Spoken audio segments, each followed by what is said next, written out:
આજથી પવિત્ર શ્રાવણ માસની શરૂઆત થઈ ગઈ છે। સુરત શહેરમાં વહેલી સવારથી જ શિવાલયોમાં ભક્તોનું ઘોડાપૂર ઉમટી પડ્યું હતું। શિવાલયો હર હર મહાદેવના નાદ સાથે ગુંજી ઉઠ્યા। ભક્તોએ શિવલિંગ પર જળ, દૂધ, બીલીપત્ર વગેરેથી અભિષેક કરી પૂજા અર્ચના કરી હતી। હિન્દુ ધર્મમાં ભારે મહાત્મ્ય ધરાવતા પવિત્ર શ્રાવણ માસનો આજથી શરૂઆત થઈ ગઈ છે। સુરત શહેરમાં આવેલા શિવાલયોમાં વહેલી સવારથી જ ભક્તોની લાંબી કતારો જોવા મળી હતી। હર હર મહાદેવના નાદ સાથે મંદિરો ગુંજી ઉઠ્યા હતા। સુરતના ઉલપાડ સ્થિત સિદ્ધનાથ મહાદેવ, કતારગામ સ્થિત કાંતારેશ્વર મહાદેવ, અડાજણ સ્થિત ગંગેશ્વર મહાદેવ, ડુમસ રોડ ઉપર આવેલા રૂંઢનાથ મહાદેવ, અથવા લાઇન સ્થિત ઈચ્છાનાથ મહાદેવ અને જહાંગીરપુરા સ્થિત આવેલા પ્રાચીન કુરુક્ષેત્ર સહિતના મંદિરોમાં ભક્તોનું ઘોડાપૂર ઉમટ્યું હતું। ભક્તોએ શિવલિંગ ઉપર જળ, દૂધ, બીલીપત્ર વગેરેથી અભિષેક કરીને પૂજા અર્ચના કરી હતી।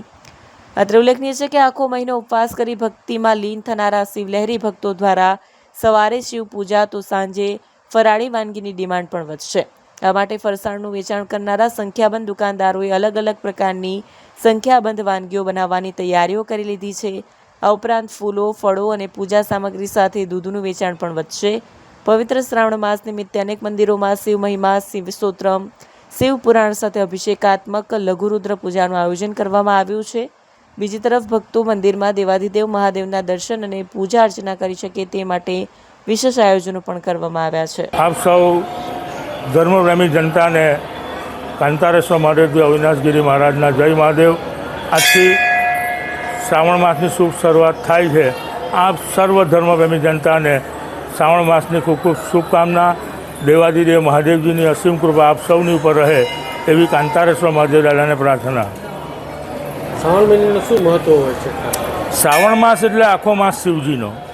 આ માસમાં તમે જે કંઈ પણ જપ, તપ, બીલીપત્ર ચડાવો, દૂધ ચડાવો, પંચામૃત ચડાવો, અભિષેક કરો, ભજન કરો, સત્સંગ કરો, ડાયરેક્ટ મહાદેવને પહોંચે છે। આ લોકો ઉપવાસ કરે છે એનું શું મહત્વ? લોકો ઉપવાસ પણ કરે છે। કોઈ એક ટાઈમ જમીને કરે છે, કોઈ